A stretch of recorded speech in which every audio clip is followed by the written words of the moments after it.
Hey everyone, welcome to my initial impressions video for the LAAT Gunship. I did record this video last week and it was atrocious. It was really, really bad and I just hated every second of it. So I decided I was going to do it again, forgetting I was going to be away all weekend. So yeah, better late than never, but we're going to be a bit of a double header today. So if you enjoyed this video, there's going to be another one coming. So keep tuned, yeah. But enough about that. Let's get right into the actual meat and potatoes of the article. So we have a concentrate your fire previewing the LAAT gunship. So what do we see? We've got a dial. I think we've seen this already, but it's got quite a lot of stuff on it, to be honest. The stop as a red, it's got a 4 forwards as a red, and then the 3 hards are red. The blues, it's a little bit lacking. We've only got 1 straight and a 2 straight, but all right, decent dial, especially when we're marketing this as more of a support ship anyway, which we'll get into. And yeah, then we have the first card they talk about is Dead Eye Shot, which is a small or medium based restriction only, so not necessarily just for the Republic. While you would perform a primary attack, if a defender is in your bullseye arc, you may spend 1 hit result or change 1 crit to a hit. If you do, we expose a damage card. Pretty neat ability. It's going to be price dependent. I'm expecting it to be a relatively cheap card, probably competing with like Crackshot, Predator, all of those other bullseye kind of abilities. And I actually really like it. It's not great, but people keep running Thane, so that's how it goes. And yeah, it's that same kind of thing. But I think the best use is probably dropping a crit to the hit. So you're still going to push damage through and then get the bonus. You're not changing, you're not spending a result to reduce the potential damage. But yeah, I kind of like it as a cheap option, hopefully. Points defend depending. As always, the same caveat comes in.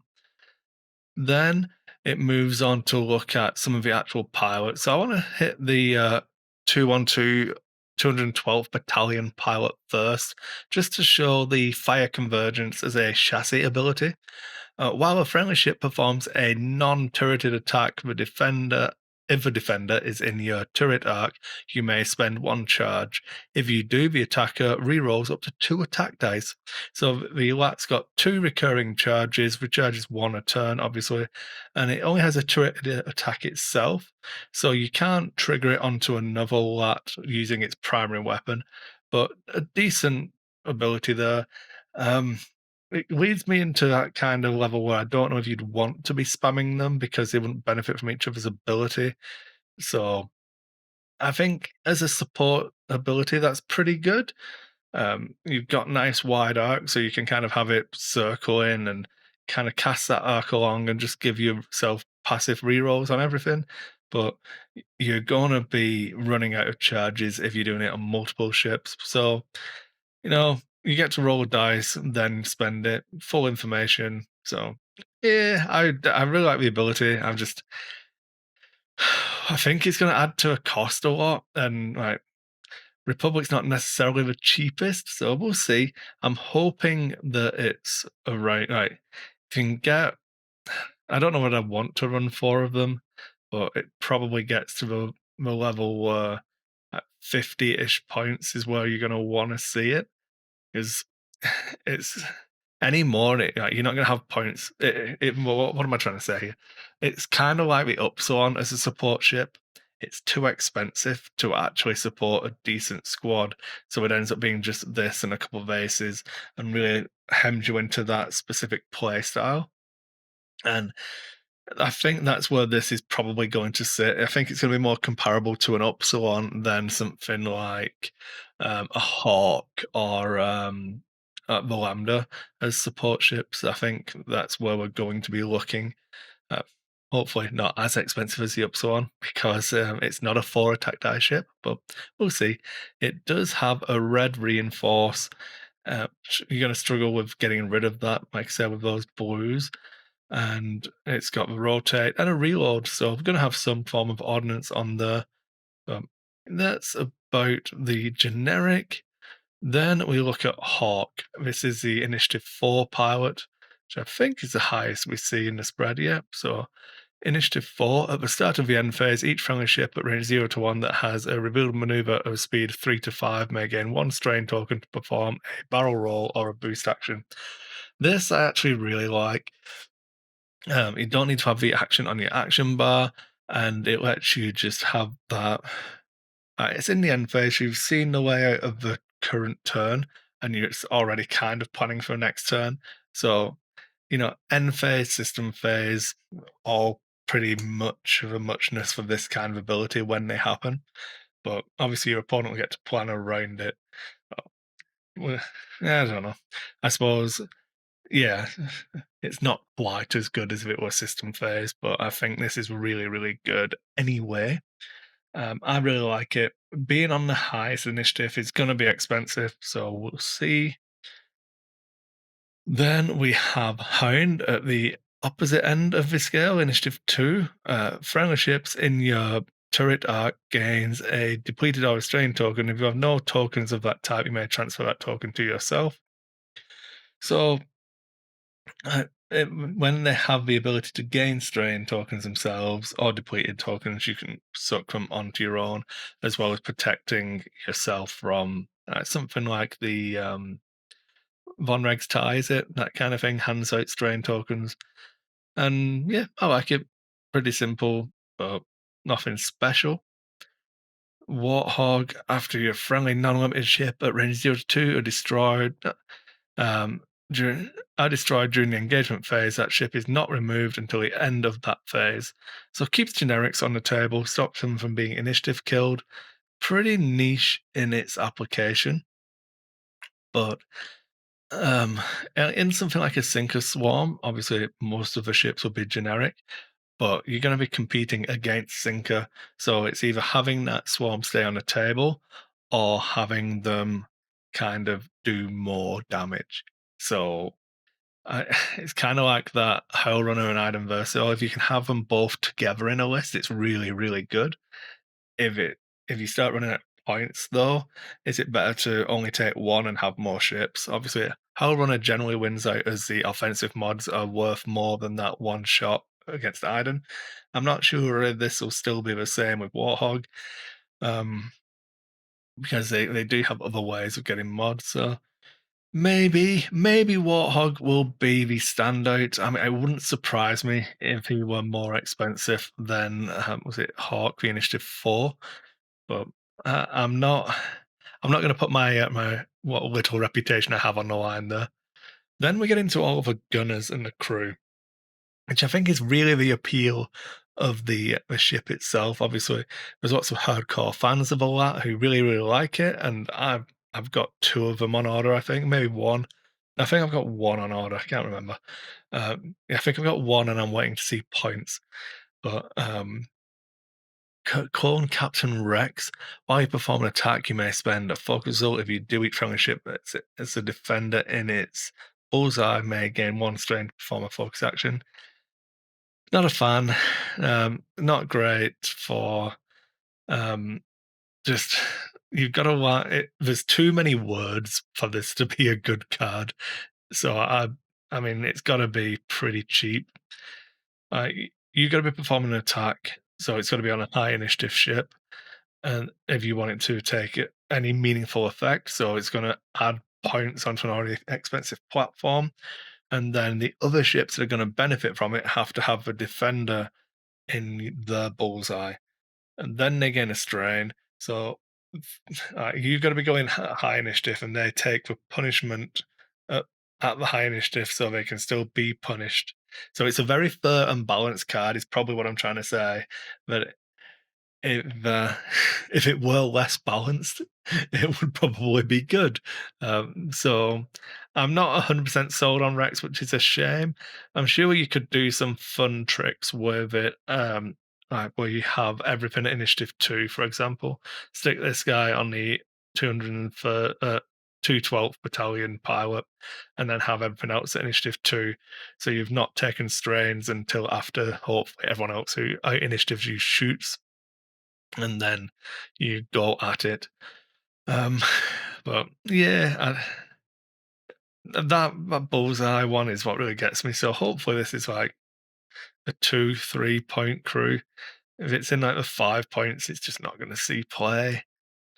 Fives, after you perform an attack but misses, if a defender's initiative is equal to or greater than your initiative, place one evade or focus token on this card. Before you engage, you may remove one token from this card to gain a matching token. Whew. So, if a defender's initiative, so you've got to perform an attack and it's going to miss. So that's already, you've got to do something you didn't want to do in the first place. If a defender's initiative is equal to or greater than your initiative, so you're shooting someone who's probably shouldn't have been in your arc because they're a higher initiative than you, unless it's the new on vogue like jousting. What is it? Jousting Nantexes. You place one evade token or focus token on the card. So I don't know. Again, you probably want it on a low initiative pilot, and then you get double stacking mods later because it's before you engage. So, I don't know. The one thing I thought about trying to do with this was to stack it with snapshot for some funkiness, but that's about the only use for fives that I've really thought of. You snapshot, you miss your attack, and if you good, then I get a focus or evade on the card, and I can use it immediately.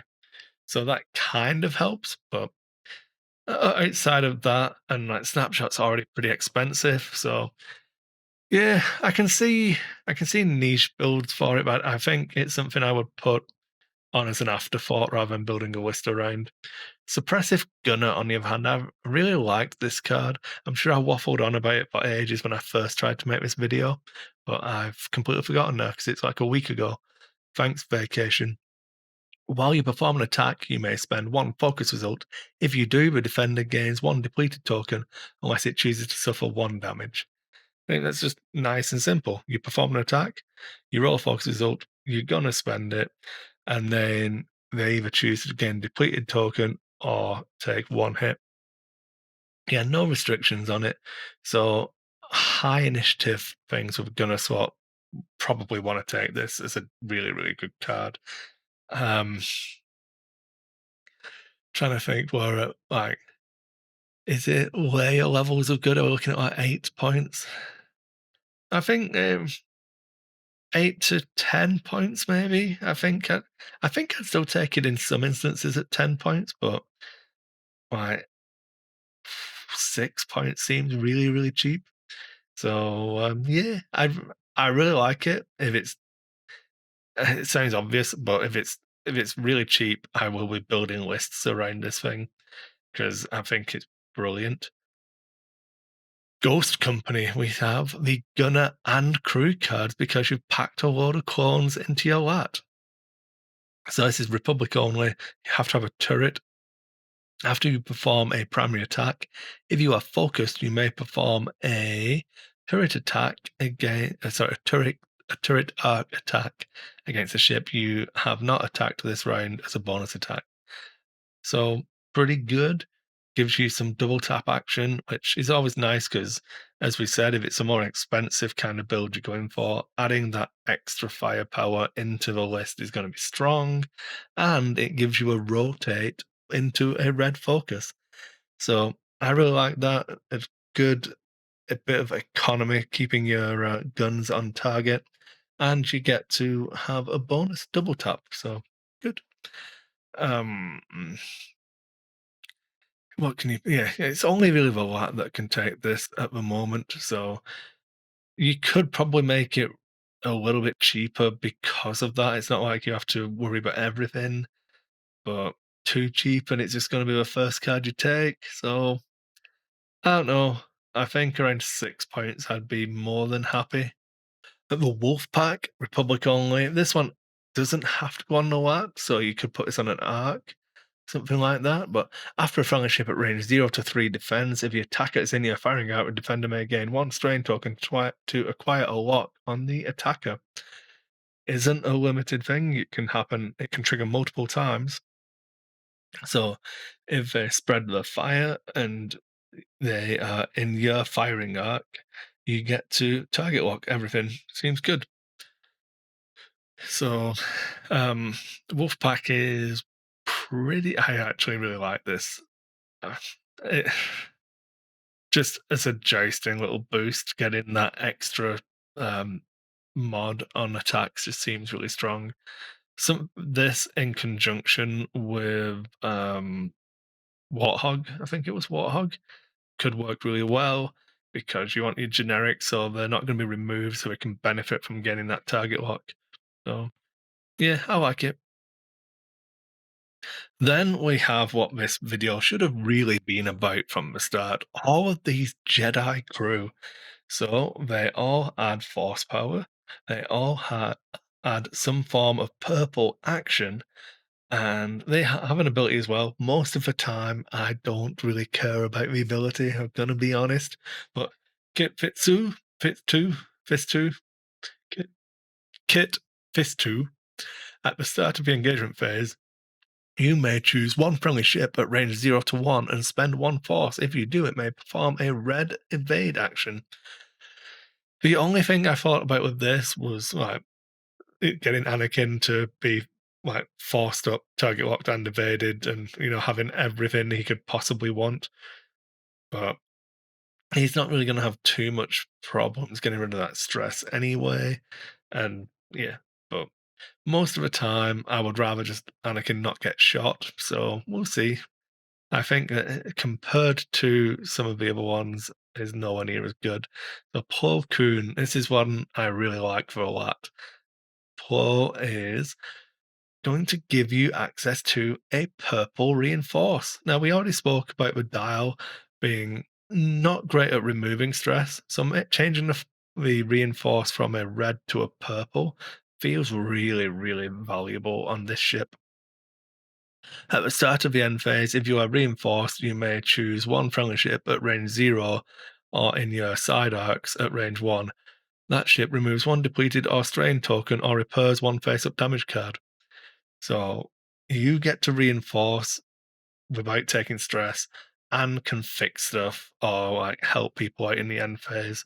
So I am actually a huge fan of this. Getting those depleted and strain isn't as bad, but repairing the face up damage cards can be pretty good. And you can do it on yourself as well. So really adds some good potential for the LAAT. But I mean, this is probably going to be expensive. Are we gonna go above 10? Yeah. Oh, I don't know. I'm in like a 9 to 11 point range here, but I'm probably on the low end just because I really want him to be. Uh, Aliyah Sakura, Aliyah, Aliyah. I don't know. I hate pronunciation. It's terrible. Stupid Star Wars names. Whilst an enemy ship in your bullseye performs an attack, if a defender is friendly and at range 0 to 2, defender may change one blank result to a focus result. That seems okay. Whatever. It's got a lot of words. Probably not going to trigger that often. But look at all of this over here. Adds a force and then gives you a focus into a purple coordinate. Now that's the sweet spot on this card. The text is irrelevant, folks. Focus into a linked purple coordinate is really good. I would probably say that she's going to be the most expensive Republic crew and feel really, really safe in saying that even when we have Yoda. Yoda adding in two force powers, two force tokens as a crew is super strong. Thankfully, it's Republic only, so all of the stuff that can carry crew for Republic uh, doesn't really have that many agility, so not too worried about tanking up with force and evades and everything. But we do get a purple coordinate. It's nice. And after another friendly ship at range 0 to 2 fully executes a purple maneuver or performs a purple action, you may spend one force. If you do, that ship recovers a force. So you can use this to keep triggering other abilities. Purple evade with your Jedis and then get a force back to still use it. Um, yeah. I'm not, so I think this is just going to add passive mods to a ship with target lock and give them 2 calculate tokens a turn. It's fine. I think the main draw of this pack is definitely those crew cards. So let me know which ones you like the best in the comments down below. And obviously, if there's anything you think I've missed or any angles I've not been taking, I mean, I'm really excited to kind of see if I can fit Sinker and Warthog in a squad or if I'm going to have to do one or the other. And then it's all kinda come down to for my own play style, I really like that one support ship and a couple of aces. If I can get maybe 3, kind of emulating that Inquisitor and Gender kind of feel, that's gonna be really good, but we'll see. And let me know what you think. Make sure you like the video, comment, subscribe, all the good stuff, and I'll see you on the next one.